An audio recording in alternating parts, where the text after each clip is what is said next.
Good morning. This week we are looking at how to withstand the storms of life.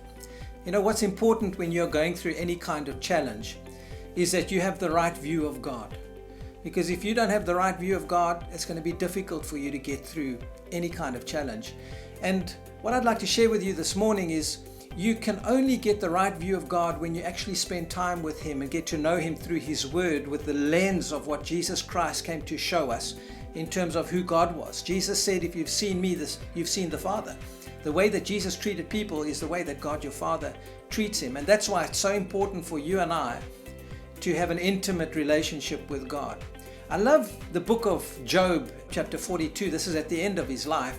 And for 40 odd chapters, Job had the wrong view of who God was, and then he has an encounter with God and his whole view of God changes. And I'm going to read Job 42 from verses 5 and 6, firstly out of the CSB translation and then the Message. But this is what he says. I'd heard reports about you, but now my eyes have seen you.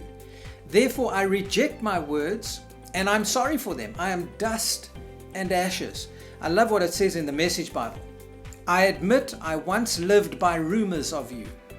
Now I have it all firsthand, from my own eyes and ears. I'm sorry, forgive me. I'll never do that again, I promise. I'll never again live on crusts of hearsay, crumbs of rumor.